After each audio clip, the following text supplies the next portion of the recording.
नमस्कार। हमारी आज की कहानी है ठाकुर साहब का उल्लू। बहुत समय पहले की बात है। एक गांव में एक ठाकुर रहता था। ठाकुर का असली नाम संग्राम सिंह था, पर उनका यह नाम बहुत कम लोग जानते थे। ठाकुर साहब के नाम से ही वे अपने इलाके में प्रसिद्ध थे। ठाकुर साहब बड़े ठाट बाट के आदमी थे, खाने पीने के बेहद शौकीन। जमीन काफ़ी थी, पर उसकी आमदनी खाने पीने और ठाट बाट में ही उड़ जाती थी। ठाकुर साहब को पक्षी पालने का बड़ा शौक था। उनकी हवेली एक अच्छा खासा चिड़ियाघर बना हुआ था। इधर उधर पिंजरों में पक्षी लटकते नजर आते। इन पक्षियों में सबसे अधिक दर्शनीय एक उल्लू था, जो ठाकुर साहब को सबसे प्रिय था।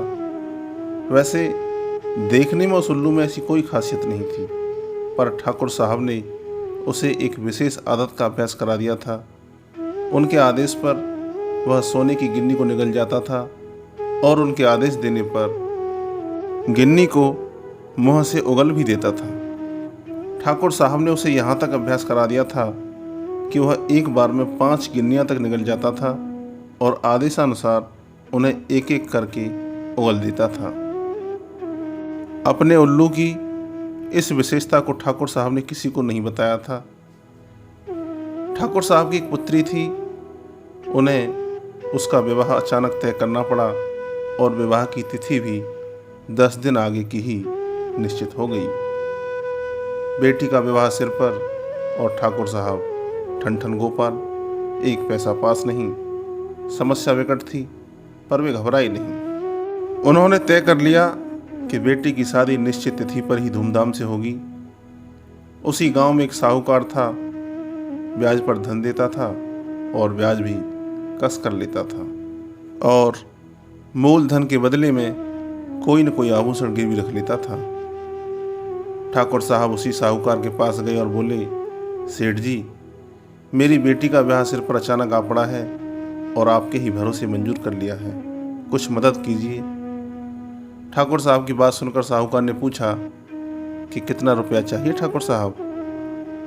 ठाकुर साहब बोले, यही कोई 10,000 से काम चल जाएगा सेठ जी। अब 10,000 तो उस जमाने में मायने रखते थे। सुनकर पहले तो साहूकार चौंका, फिर कुछ सोचकर बोला, गिरवी रखने को क्या लाए हो ठाकुर साहब?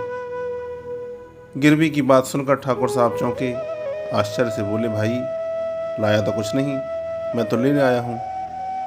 क्या आपको मुझ पर विश्वास नहीं है जो ऐसी बातें कर रहे हैं? साहूकार ने दलील दी, विश्वास आप पर और आपकी नीयत पर किसी नहीं होगा।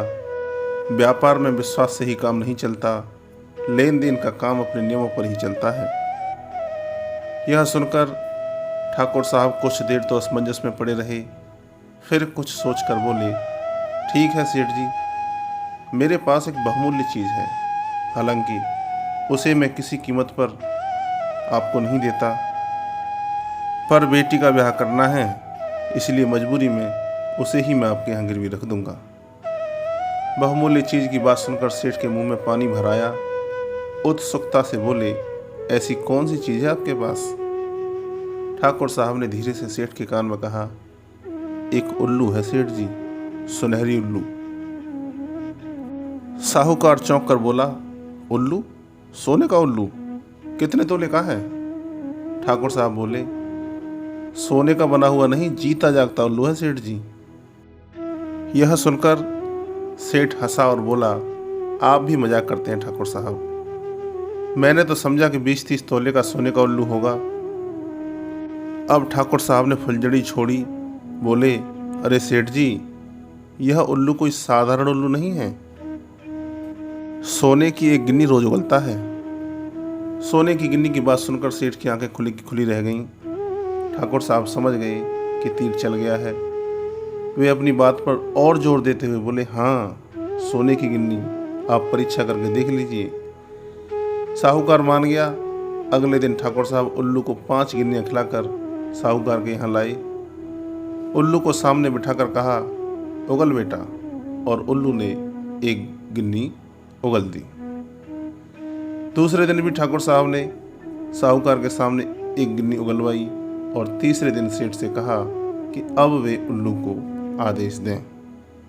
उत्सुकता से भरा साहूकार बोला, उगल बेटा, और उल्लू ने एक गिन्नी उगल दी। सेठ का मन बल्लियों उछलने लगा। उसने तुरंत चांदी के 10,000 रुपये ठाकुर साहब के सामने रख दिए। ठाकुर साहब ने रुपए थैली में भरे और जाते जाते बोले, सेठ जी, आपके ये 10,000 रुपये जल्दी ही लौटा कर अपना उल्लू ले जाऊंगा। साहूकार मुस्कुराते हुए बोला, अरे ठाकुर साहब, कोई जल्दी नहीं है, आराम से लौटाइएगा।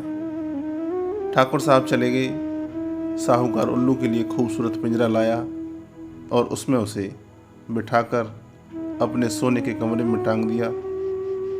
उल्लू के पेट में 2 गिन्नियाँ बची थीं, अतः अगले 2 दिन तो उसने गिन्नी उगली, किंतु तीसरे दिन साहूकार की खिलाई हुई रबड़ी उगल दी। जब 2-3 दिन तक वह रबड़ी उगलने का क्रम चला तो साहूकार घबराया और नौकर को भेजकर ठाकुर साहब को बुलवाया। ठाकुर ने आते ही कहा, कहिए सेठ जी, कैसे याद किया? सेठ झल्लाकर बोला, ठाकुर, तुमने मेरे साथ धोखा किया है। ठाकुर बोला, धोखा? मैंने क्या धोखा दिया आपको? सेठ ने गुस्से से कांपते हुए कहा, हाँ, तुमने धोखा दिया है, तुम बेईमान हो। अब ठाकुर ने साहूकार को घूर कर आंखें तरेरी और बोले, मैं बेईमान हूँ? ठाकुर के गुस्से को देखकर सेठ कुछ रुआंसा हो गया। कुछ सहमी आवाज में बोला, तुम्हारा उल्लू बेईमान है, वह 3 दिन से गिन्नी नहीं उगल रहा है। ठाकुर तो इसलिए जानता ही था, मगर दिखावे के लिए पूछा, तो फिर क्या उगल रहा है? साहूकार ने माथा ठोक कर कहा, रबड़ी। सुनकर ठाकुर साहब ने आश्चर्य प्रकट किया। फिर पूछा, क्या आपने उसे खिलाया क्या था? सेठ जी ने बताया कि रबड़ी खिलाई थी। यह सुनते ही ठाकुर ने ठहाका लगाया और बोला, रबड़ी खिलाई थी तो उसमें उल्लू का क्या कसूर है सेठ जी? आपने रबड़ी खिलाई थी तो उसने रबड़ी उगल दी। गिन्नी खिलाते तो गिन्नी उगल देता। आखिर ठाकुर का उल्लू है, बेईमानी थोड़ा ही करेगा, जो खाएगा वही तो उगलेगा। यह कहकर ठाकुर साहब खिलखिलाते हुए साहूकार के घर से बाहर निकल गए। सेठ उल्लू की तरफ और उल्लू सेठ की तरफ देखता रह गया।